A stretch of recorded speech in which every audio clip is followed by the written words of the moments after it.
Rasulullah menyebarkan risalah tentang ikatan silaturahim dan mengambil berat tentang ikatan silaturahim ini daripada awal lagi. Hal ini digambarkan melalui perbualan panjang di antara Abu Sufyan dan Hercules, ya. Apabila Maharaja itu bertanya kepada Abu Sufyan, apa yang Nabi kamu perintahkan kepada kamu? Abu Sufyan ini rasanya tidak Islam lagi waktu ini. Jadi kita lihat, maka dia menjawab, baginda menyuruh kami agar menyembah Allah sahaja dan tidak mempersekutukannya dengan sesuatu yang lain dan meninggalkan agama nenek moyang kami. Baginda menyuruh kami solat, bersedekah, bersederhana dan menyambung silaturahim. Mempertahankan hubungan silaturahim dianggap sebagai salah satu sifat utama agama ini selain daripada beriman kepada Allah, solat sentiasa dalam kebenaran dan hidup secara sederhana. Jadi Hercules ni, Abu Sufyan adalah orang masih lagi dalam musyrik, dia masih lagi dalam syirik waktu itu.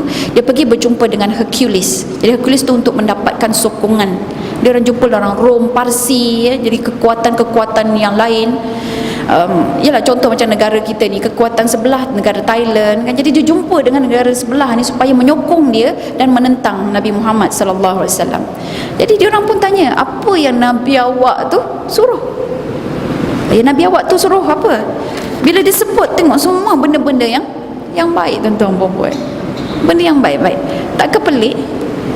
Tak kepelik ya, kalau orang kata tu kamu nak memerangi sesuatu gagasan yang membawa kebaikan. Baik. Dalam sebuah hadis lain dari Ammar bin Ambasah radhiyallahu an yang panjang merangkumi banyak ajaran asas Islam, dia berkata, aku menziarahi Rasulullah di Mekah, bermaksud pada permulaan kenabian, sebab di Mekah awal kenabian, ya. Lalu bertanya, siapakah kamu? Baginda berkata, aku Nabi. Aku bertanya, siapa yang mengutusmu? Baginda berkata, Allah mengutusku. Aku bertanya, dengan apa dia mengutusmu? Baginda berkata, dia mengutusku supaya menyambung silaturahim, meruntuhkan berhala, menyatakan bahawa Allah itu esa, tiada sekutu baginya. Rupa-rupanya menyambung silaturahim ini adalah antara gagasan dakwah pertama Nabi Muhammad sallallahu alaihi wasallam. Jadi tuan-tuan puan-puan, saya ada terbaca hadis di mana Abu Dzar bergaduh dengan Bilal ibn Rabah. Bilal ibn Rabah ni dia bagi pandangan yang lain dan kemudian Abu Dzar pun marah, dia bergaduh. Bila bergaduh tu dia sebut suatu perkataan yang sangat tak bagus. Ya Ibnu Sauda, macam itulah. Anak hitam legam, macam tu. Dan sangat sedih, Bilal sangat sedih. Nabi Muhammad tak perasan, Nabi Muhammad tanya, Bilal bin Rabah pun bagi tahu kepada Nabi. Muka Nabi berubah, tuan-tuan perempuan. Muka Nabi berubah, dan peristiwa ini berlaku di Madinah. Dan Abu Dzar bila nampak muka Nabi berubah, Abu Dzar dah takut. Kemudian apa Abu Dzar buat? Dia bertemu dengan baginda Nabi Muhammad SAW dan dia sebut, ya Rasulullah, maafkan aku. Dia tahu orang buat silap ni, dia tahu dalam hati dia, walaupun dia ego sangat tu, sudut jauh pada sudut hati dia tu, dia tahu. Dan Nabi bertanya dengan Abu Dzar, style apa yang kamu bawa ni Abu Dzar? Style apa?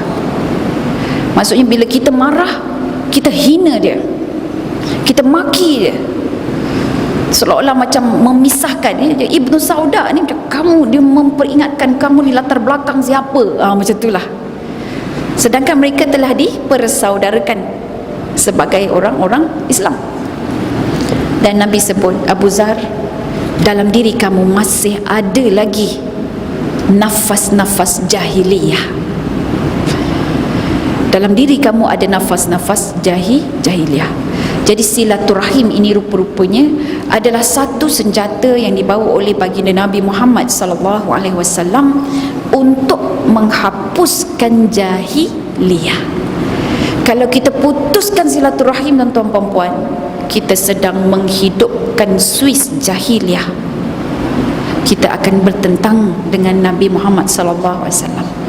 Kalau ibaratlah ada dua kelompok, dua kumpulan, Nabi menyambung silaturahim, kita memutuskan silaturahim, tak nak kawan, tak nak kawan.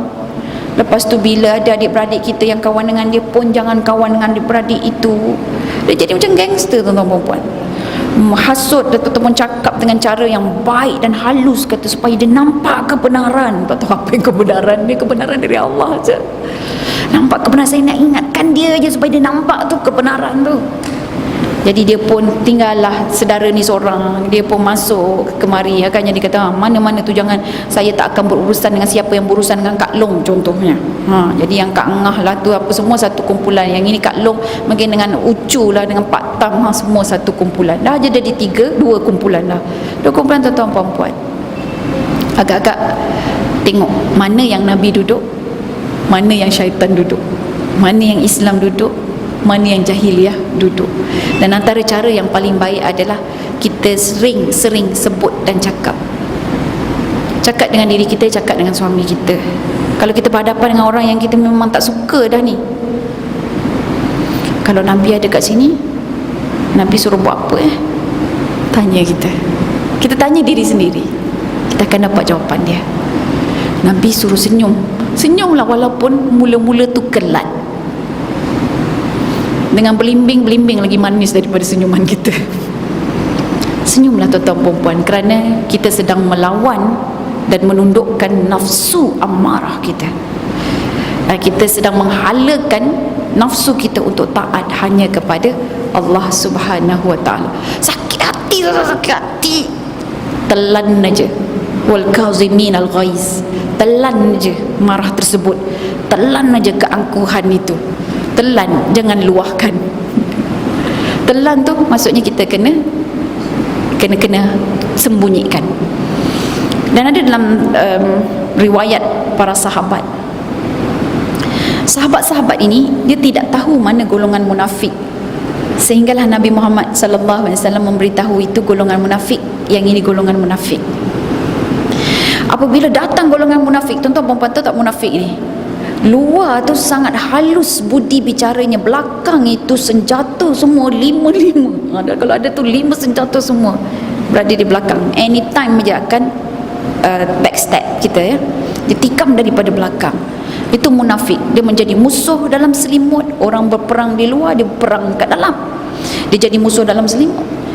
Elok-elok Aisyah balik dengan baik, dia fitnah Aisyah pula berzina. Macam tu dia menyebarkan, ya, kata-kata fitnah, kata-kata prasangka orang, prejudis dan sebagainya.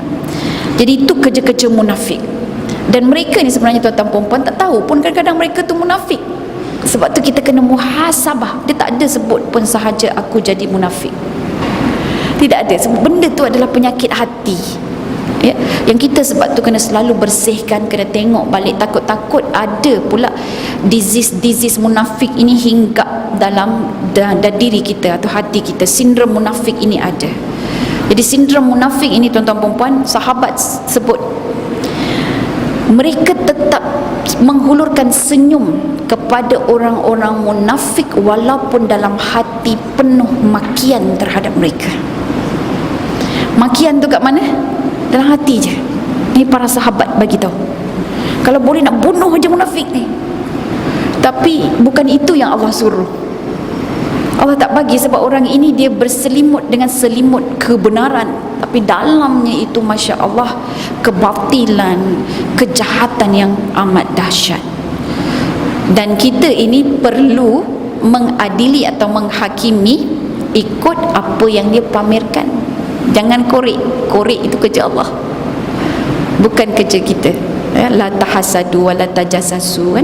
Kita jangan berhasad, lepas tu jangan nak korek-korek lagi, tak perlu tuan-tuan perempuan. Kalau tahu je kita diam, melainkan benda itu boleh sampai ke autoriti ataupun pihak berkuasa.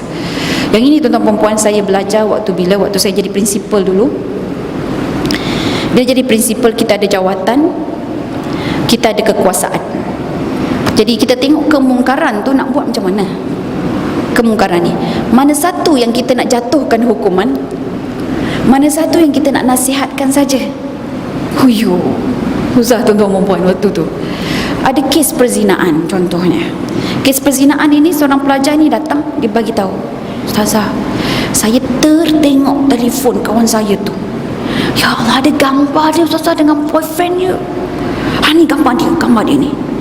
Dia tunjuklah, ya Allah, memang tak senonoh. Okey, simpan dalam fail. Yang satu lagi pula, "Ustazah, kawan saya ni Ustazah selalu keluar hujung minggu Ustazah dengan boyfriend dia. Lepas tu dia cerita Ustazah, ni orang apa dia buat. Dia macam suka je Ustazah." Okey, simpan lagi dalam fail. Dan dua tu saya nak buat macam mana tuan-tuan? Sama rata, setara? Itu yang jadi konflik, confuse. Saya nak buat macam mana ni supaya saya tidak berlaku zalim. Lala saya tengok, konon-konon ni bukan budak law. Tengok juga beberapa undang-undang Nabi apa semua kan, termasuk yang buat hudud, cari apa yang Nabi buat waktu tu. Rupa-rupanya mana-mana maksiat yang disembunyikan jangan kita dedahkan. Tetapi apabila kemaksiatan itu tuan-tuan perempuan, dia telah disebarkan, dia rasa seronok buat itu dan dia dakwah, ajak orang untuk ikut dia, dia proud of themselves, yang ini kena jatuhkan hukuman. Jadi yang mana yang kata dia tertengok kawan dia punya handphone, saya abaikan, saya panggil untuk nasihat, hantar kaunselor. Hantar kaunseling. Yang ini sebab dia dah mewar-warkan dosa dia, zina, dan sebut nikmat berzina itu pula pada kawan-kawan sebilik ataupun kawan-kawan geng dia tu tuan-tuan. Apa saya buat? Tangkap, jatuhkan hukuman. Dia kawan-kawan dia pun nampak sebagai satu pengajaran.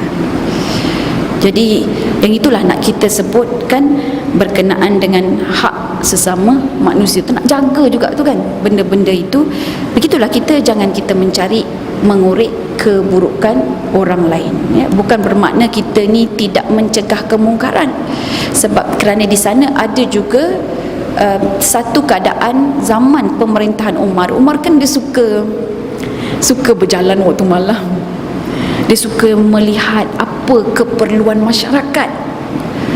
Dan dia ni tuan-tuan perempuan, dia dapat satu berita bahawa seorang sahabat ni dia minum arak dalam rumah dia.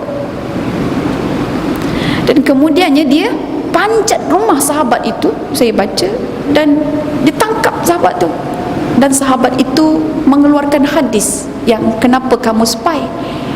Dan dia masuk rumah itu tanpa izin pun, itu adalah satu dosa. Dan Umar lepaskan kes tu tuan-tuan puan, walaupun dia pemerintah. Tetapi pemerintah bukannya nak spy kesalahan orang, dia menjaga kesejahteraan, keselamatan. Jadi kalau orang tu buat secara tersembunyi yang tidak ada orang lain tahu, ada yang menjumpa, selesai cara settle dia je.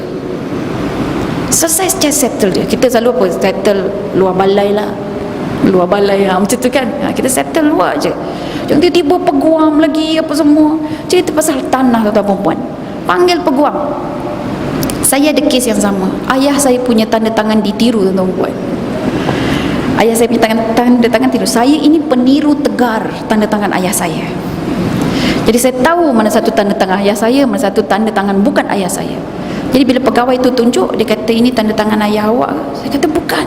Ini masa dulu-dulu lah, saya tak pernah masuk TV lagi tu. Ini saya kata bukan. Saya tahu, saya kenal sangat. Dan kemudiannya, sebab tanda tangan itu dia melibatkan apa? Melibatkan jumlah 1 point lebih juta duit. Jadi orang ingat, orang sangka ayah saya dapat duit tu. Macam itulah kan. Jadi cerita kecil pendeknya tuan-tuan perempuan, saya panggil peguam. Ini nasihat peguam. Kak, kalau akak boleh settle luar, settlekan di luar kak. Sebab kes akak ini tidak seberat kes yang saya pegang sekarang.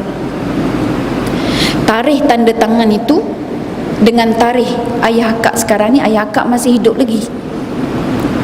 Yang saya pegang kes ini, tarikh tanda tangan itu dengan tarikh yang empunya tanda tangan tu, tarikh tanda tangan palsu, tanda tangan palsu tu dengan tarikh orang yang empunya tu sangat berbeza, kerana tarikh ditanda tangani orang itu sudah mati.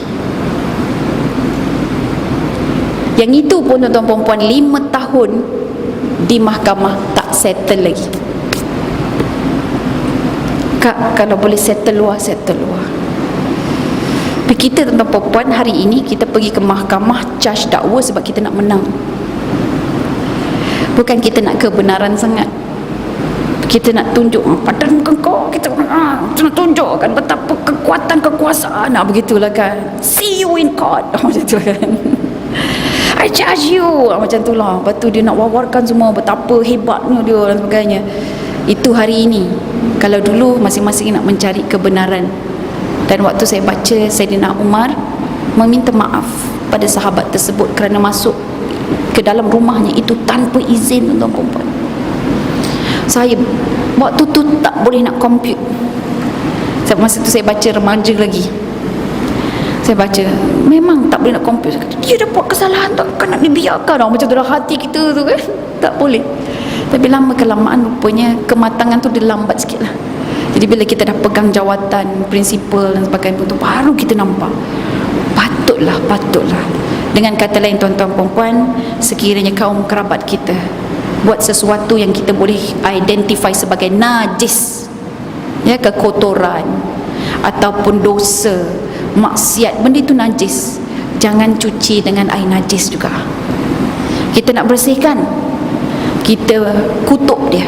Kita nak bersihkan, kita maki dia. Kita nak bersihkan, kita tidak memutuskan silaturahim pula dengan dia, sebab kita rasa kita betul. Dan kadang-kadang it is not about what you say, it is how you say it. 3 hari lepas seorang isteri hubungi saya, Ustazah, saya sedih dengan suami saya ni. Suami saya tidak ada bercita-cita tinggi langsung. Dia bagi nafkah lah Ustazah, tapi rumah saya beli, rumah apartmen. Tapi setakat apartmen tu je lah. Dia tak nak dah nak rumah lain. Saya nak rumah yang ada atas tanah. Totek. Lepas tu saya cakap macam ni lah, Puan ada bincang dengan suami. Sudah Ustazah, saya bincang dengan suami. Saya nak minta suami saya ini cuba ada berfikiran yang jauh. Saya tunjukkan akaun bank saya, betapa saya ni menyimpan juga duit dekat dalam bank. Saya tunjuk dan saya nak cabar, sengaja saya nak mencabar dia Ustazah. Saya kata, Puan bawa kebenaran, tapi kaedah caranya tu tak kena. Puan cabar suami yang baik, dia tidak akan menerima cabaran isteri. Dia akan reda je dengan isteri dia. Kalau dia tercabar, kalau dia tercabar, takut kita tak ada tepat jejak untuk menahan cabaran dia tu. Jadi saya cakap dengan isteri dia, saya kata, Puan pada saya secara peribadi, saya rasa Puan tidak ada masalah. Tapi masalah dia menangis tu, puan-puan. Saya kata banyak masalah lain yang kita dengar yang lebih teruk, puan-puan. Tapi yang ini suami dia okey, dah bagi makan, minum, anak-anak, duit poket pun ada. Cuma itulah, rumah itulah dengan kereta je lah tu kan. So itu rumah dengan kereta tu duit isteri. Jadi isteri yang nak beli. Saya kata ada bincang tak dengan suami? Saya dah beli baru saya bincang. Sudah juga. Jadi maksudnya tak apalah kan. Jadi sekarang ni suami dia tumpang lah dengan dia. Itu yang macam dia tak puas hati lah gitu kot kan. Jadi saya kata bincang baik-baik. Cara dia adalah lebih menghargai, berterima kasih, bincang sama-sama bagaimana anda boleh membangunkan kehidupan dengan baik. So cara berbincang itu yang Allah akan tengok, bukan apa yang kita bincangkan. Jadi kita belajar dengan cara yang terbaik. Cari, mesti ada bahasa suami yang puan tahu dia suka, itu bahasa dia, gunakan bahasa dia. Jangan guna bahasa kita. Kalau bahasa kita suka sindir, menyindir je. Suami suka dengan penghargaan, guna bahasa dia, penghargaan. Kehiruan dia, guna bahasa hero je. Jadi supaya kita tidak putus silaturahim kita. Jadi